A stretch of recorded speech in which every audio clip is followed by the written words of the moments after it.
ದೀಪಾವಳಿಯ ಗಿಫ್ಟ್ ಅನ್ನು ಕೊಡ್ತೀನಿ ಅಂತ ಹೇಳಿ ನಮ್ಮ ಸ್ವಾತಂತ್ರ್ಯದ ಪರ್ವದ ಸಂದರ್ಭದಲ್ಲಿ ನಮ್ಮ ಭಾರತದ ನೆಚ್ಚಿನ ಪ್ರಧಾನಮಂತ್ರಿಗಳಾಗಿರತಕ್ಕಂತಹ ಸನ್ಮಾನ್ಯ ನರೇಂದ್ರ ಮೋದಿಜಿಯವರು ಘೋಷಣೆ ಮಾಡಿದರು. ಅದೇ ರೀತಿ ಈ ಸರ್ತಿಯ ದೀಪಾವಳಿಯು ಕೂಡ ಈ GSTಯ ತೆರಿಗೆ ಏನಿದೆ ಅದರ ಇಳಿಕೆ ಮಾಡುವಂಥದರ ಪರಿಣಾಮವಾಗಿ ಬಹಳ ದೊಡ್ಡ ಮಟ್ಟದಲ್ಲಿ ವ್ಯವಹಾರ ಮಾಡಲಿಕ್ಕಾಯಿತು. ಜನರ ಖರೀದಿ ಕೂಡ ಜಾಸ್ತಿ ಆಗಿದೆ. ಒಂದು ದೀಪಾವಳಿಯನ್ನು ಬಹಳ ಹರ್ಷದಿಂದ ಆಚರಣೆ ಮಾಡುವಂತಹ ಒಂದು ವಿಷಯ ನಡೆದದ್ದು ನಮ್ಗೆ ಗೊತ್ತಿದೆ. ಇದು ಪ್ರತಿಯೊಬ್ಬ ಜನಸಾಮಾನ್ಯರಿಗೂ ಕೂಡ ತಟ್ಟಿರತಕ್ಕಂಥ ಮುಟ್ಟಿರತಕ್ಕಂಥ ವಿಚಾರ. ಹಾಗಿರ್ತಕ್ಕಂಥ ಸಂದರ್ಭದಲ್ಲಿ ಯಾವ ಯಾವ ವಸ್ತುಗಳಿಗೆ ಎಷ್ಟೆಷ್ಟು GST ಇಳಿಕೆಯಾಗಿದೆ, ನಮ್ಮ ರಾಜ್ಯ ಸರ್ಕಾರದಾದ್ರೆ ಎಷ್ಟು ಏರಿಕೆಯಾಗಿದೆ ಅಂತ ಹೇಳಬೇಕಿತ್ತು. ಆದರೆ ಕೇಂದ್ರ ಸರ್ಕಾರದ ನಡೆ ಎಷ್ಟು GST ದರಗಳು ಇಳಿಕೆಯಾಗಿವೆ ಅನ್ನುವಂತಹ ಒಂದು ಮಾಹಿತಿ ಉಳ್ಳಂತಹ ಒಂದು ಕರಪತ್ರವನ್ನು ಪ್ರತಿಯೊಂದು ಮನೆ ಮನೆಗೆ ಮುಟ್ಟಿಸುವಂತಹ ಕಾರ್ಯವನ್ನು ನಮ್ಮ ವೇದವ್ಯಾಸ್ ಕಾಮತ್ರು, ಯಾರು ನಮ್ಮ ಮಂಗಳೂರು ನಗರ ದಕ್ಷಿಣದ ಶಾಸಕರಿದ್ದಾರೋ ಅವರು ಮಾಡಿರುವಂಥದ್ದು. ಆದರೆ ನಮ್ಮ ಇಲ್ಲಿಯ ಕಾಂಗ್ರೆಸ್ನವರಿಗೆ ಈ ಐವನ್ MLC ಆಗಿರತಕ್ಕಂಥ ಐವನ್ ಡಿಸೋಜರ್ ಅವರಿಗೆ ಮತ್ತೆ ಈ ಪದ್ಮರಾಜ್ ಅವರಿಗೆ ಒಂದು ಉರಿ ಹತ್ತಿಕೊಳ್ಳುದು. ರಾಜ್ಯದಲ್ಲಿ ನೋಡಿದ್ರೆ ಪ್ರತಿಯೊಂದು ವಿಷಯಗಳಿಗೆ ಬೆಲೆಗಳು ಜಾಸ್ತಿ ಆಗ್ತಾ ಇದೆ.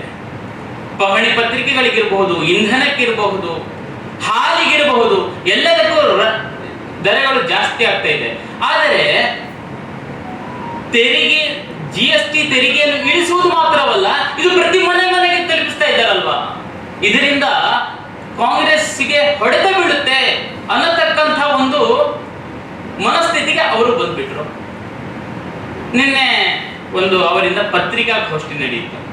ಅದರಲ್ಲಿ ಅವರು ಹೇಳಿದ್ರು, ಕೇಂದ್ರ ಸರ್ಕಾರ ಆಗಿರತಕ್ಕಂಥ ನರೇಂದ್ರ ಮೋದಿಜಿ ಅವರು ಮಾಡಿದ್ರು ಕೂಡ ಅದರ ಕ್ರೆಡಿಟ್ ನಮಗೆ ಸಿಗಬೇಕು ಅಂತ. ಅದೇ ಕ್ರೆಡಿಟ್ ಸಿಗ್ಬೇಕಾದ್ರೂ ಕೂಡ ನೀವು ಕೂಡ ಹೀಗೆ ಯಾವ್ಯಾವದ್ರಲ್ಲಿ ಕಮ್ಮಿ ಆಗಿದೆ ಅಂತ ಹೇಳಿ ಪತ್ರಿಕೆ ಇದೇ ರೀತಿ ಕರಪತ್ರ ಮಾಡಿ ಹಂಚಬಹುದಿತ್ತು, ಜನರಿಗೆ ಮಾಹಿತಿ ಕೊಡಬಹುದಿತ್ತು, ಹರ್ಷವನ್ನು ಹೇಳಬಹುದಿತ್ತು.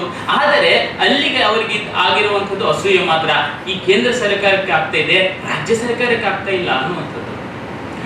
ಈ ರೀತಿ ಅವರು ಪತ್ರಿಕಾಗೋಷ್ಠಿಯನ್ನು ಮಾಡಿಕೊಂಡು ವಾಚಾಮಗೋಚರವಾಗಿ ಮಾತನಾಡಿದ್ದನ್ನು ನಾವು ಈಗಾಗಲೇ ನೋಡಿದ್ದೇವೆ. ನಾವು ಹೇಳಲಿಕ್ಕೆ ಇರುವಂಥದ್ದಿಷ್ಟೇ, ಈ ಒಂದು ದೀಪಾವಳಿಯ ಸಂದರ್ಭದಲ್ಲಿ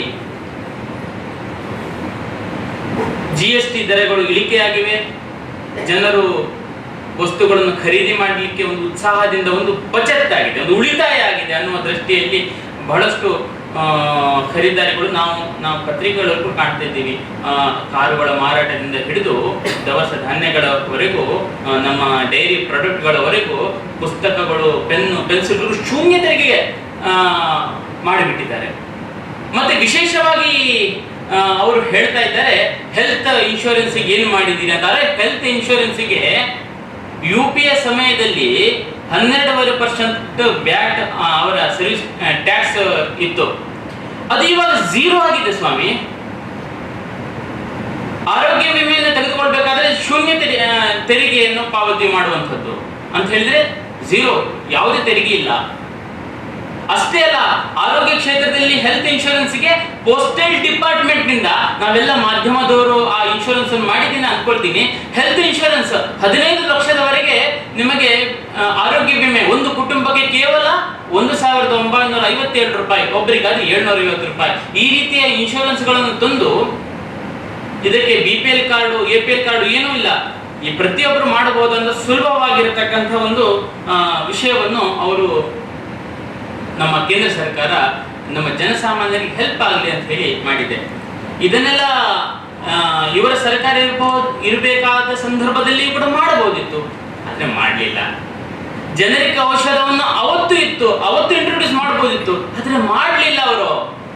ಯಾಕೆ ಅಂತ ಹೇಳಿದ್ರೆ, ಅವರು ಜನರ ಸುಧಾರಣೆಗಿಂತಲೂ ಜಾಸ್ತಿ ಅವರ ಪಕ್ಷ ಮತ್ತು ಅವರ ಪಕ್ಷದಲ್ಲಿರತಕ್ಕಂಥ ಶಾಸಕರು, ಮಂತ್ರಿಗಳು ಅವರ ಸುಧಾರಣೆಗೋಸ್ಕರ ಮಾತ್ರ ಹೆಚ್ಚಿನ ಲಕ್ಷ್ಯವನ್ನು ಕೊಟ್ಟಿದ್ದು ಅಂತ ಹೇಳಿ ನಾನು ಹೇಳಲಿಕ್ಕೆ ಬಯಸ್ತೇನೆ. ಮತ್ತು ಇನ್ನೊಂದು ಲಾಜಿಕ್ ಅವರದು, ಏನ್ ಲಾಜಿಕ್ ಅಂತ ಹೇಳಿದ್ರೆ, ಇವಾಗ GST ಅನ್ನು ಕಡಿಮೆ ಮಾಡಿದ್ರಲ್ವಾ,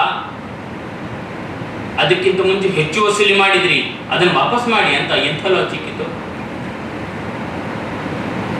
ಯಾವಾಗ ಇದರ ಹಿಂದಿನ ಈ GST ಇಂಟ್ರೊಡ್ಯೂಸ್ ಆಗಿರ್ತಕ್ಕಂಥ ಸಂದರ್ಭದಲ್ಲಿ ಯಾವ GST ಅನ್ನು ದರಗಳು ಇದ್ದುವೋ ಮತ್ತು ಅದಕ್ಕಿಂತ ಹಿಂದೆ UPA ಸರ್ಕಾರದಲ್ಲಿ ಪ್ರತ್ಯಕ್ಷ ಮತ್ತು ಪರೋಕ್ಷ ತೆರಿಗೆಗಳಿತ್ತು, ಅವನ್ನು ಕೂಡಿಸಿದ್ರೆ ಆವತ್ತು ಕೂಡ ತೆರಿಗೆಯ ಪ್ರಮಾಣಗಳು ಕಡಿಮೆ ಇದ್ವು. ಆದರೆ ಇವತ್ತಂತೂ, ಈಗಿನ ಸಂದರ್ಭದಲ್ಲಂತೂ ಆ GSTಯ ತೆರಿಗೆಗಳು ಶೂನ್ಯಕ್ಕೆ ಬಂದು ಬಿಟ್ಟಿದ್ದಾವೆ ಮತ್ತು ಅತ್ಯಂತ ಕಡಿಮೆ 5%ಗೆ ತೆರಿಗೆ ಬಂದಿದೆ. ಆ ಒಂದು ಸ್ಲ್ಯಾಬ್ನಲ್ಲಿ ಬಹಳಷ್ಟು ವಸ್ತುಗಳು ಅದರಲ್ಲಿ ಸಿಗುವಂತೆ ಆಗಿವೆ.